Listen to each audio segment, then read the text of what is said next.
Okay, thank you, gentlemen. We will now have the first question by Mr. Wessel, and it will be directed to Mr. Roebuck.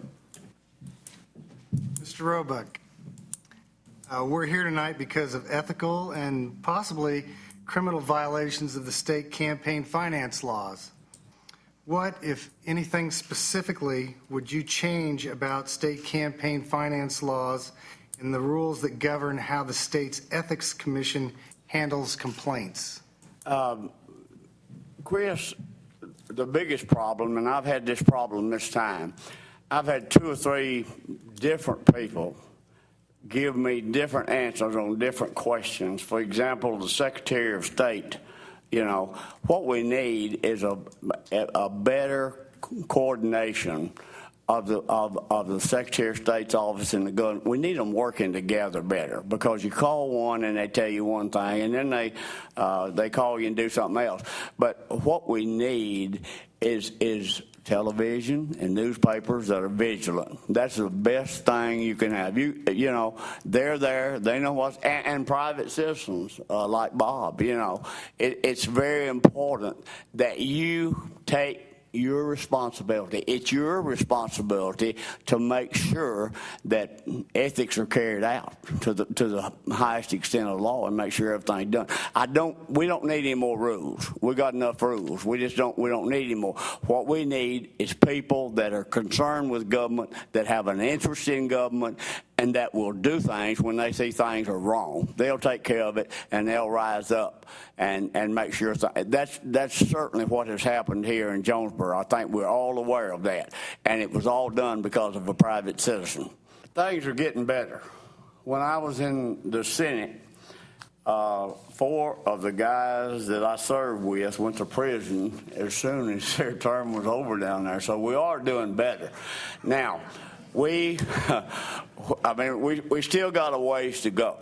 But at the same time, let me tell you something that's healthy, and it's healthy to have a healthy 2-party system. I'll tell you that right now. It is healthy, because when I was down there, Republicans were as hard to find as a zebra. You just didn't find any Republicans. Now, the governor that I worked with for 4 years was a Republican, and he was a great guy to work with. Didn't have any problem with it.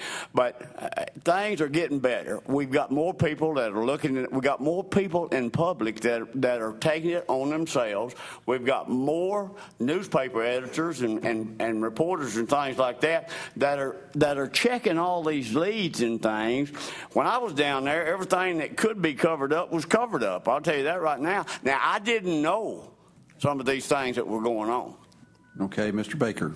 Well, I think there's no doubt that we're in desperate need of real reform, both ethical and with the campaign finance laws as well.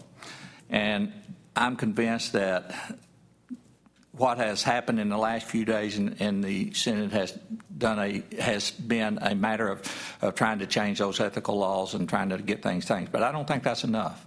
I think we need to continue to do more and do things that we can do to make sure that every person who runs for a seat, a Senate seat, representative seat, or whatever, has the tools and has the things that he can do or she can do to make sure that everything that they do is out front, above board, and can do. One of the things that I think we have to look at is the media. I think the media, because of the media and because of the name recognition that everyone has to have, the media is a place where we have to try to make sure that that is a source for name recognition. And with that, because media cost money, it's difficult for us to, we have to be a person who raises money first to try to get our names out into the public.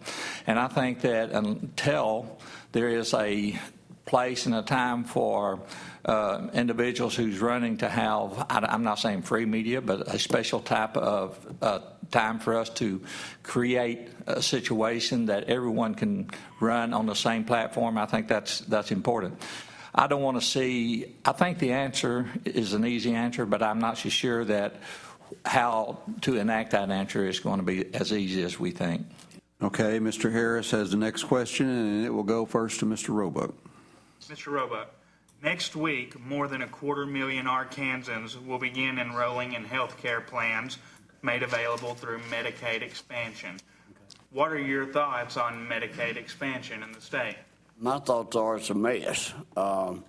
In fact, some of the programs, you're not even going to know what the programs are until next Tuesday.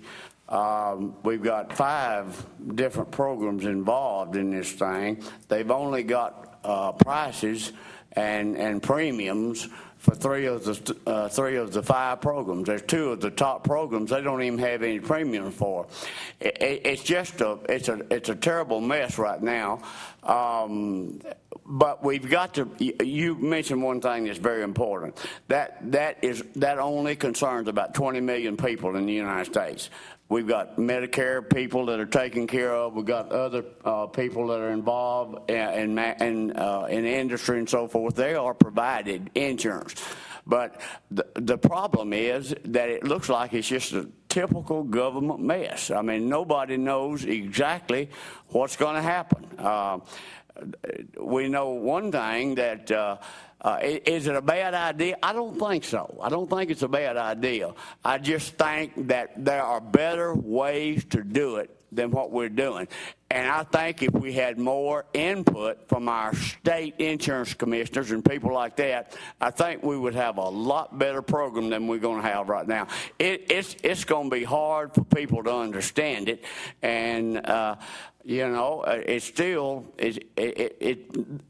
nobody's going to really know. I don't care what anybody up here says. Nobody even knows what's going to happen till next Tuesday, and then it'll probably be changed then, the whole thing. Mr. Kidd. Well, there's no doubt there's several thousand pages on the Obamacare bill. Our state legislator, which is a Republican control, got together and voted on the bill, the Affordable Act, unanimously. That's going into effect 1st of October, I believe. And they got the rates in the last few days, and they don't look too bad. But what that's going to do, I think 85% of the bill is great. I think 15% is going to have to be adjusted and tweaked and twanged and whatever else. Mr. Baker? Well, like a lot of things that we've talked about tonight, this is a fairly complex issue, and I don't know if any of us can really talk about it the way it should be talked about. But if you want to know, had I been in Congress and had I been afforded the opportunity to vote for or against the Affordable Care Act or the Obamacare Act, the answer is absolutely not. I would not have. If you want to know if, as a state senator, what I have voted for the private option as adopted by the legislators, the answer is yes, I would have. And that's simply because once the federal government mandated that the coverage was law and it was upheld by the Supreme Court, then the states had to develop a system that was best for them. And I think that the bipartisan effort of both of Arkansas gave an option that they felt like was best for all citizens of Arkansas. Is it a great, is it something great that we can all, well, it might not be great, but it's something that we can all look at and do the responsible thing. If we do not, if we reject the program outright, then we lose our money, our tax dollars, that to another state that is participating in it somewhere else, whether it be to Texas, Tennessee, or whatever. So I think that one of the things that we have to do is the private option is not perfect, but I think it's the best solution that we can possibly be in. And the thing is, if we don't like it, then we can get out of it. Mr. Roebuck, you can have 1 more minute. Well, all these things that's been said is exactly right. The problem, though, is that making people understand what's going. There's not anybody here that understands exactly what's going to be offered to them next week. If it is, I'd like to talk to you, and I'd like to write it down because I'd like to understand what the heck is going on. Excuse me. Almost said something bad, okay?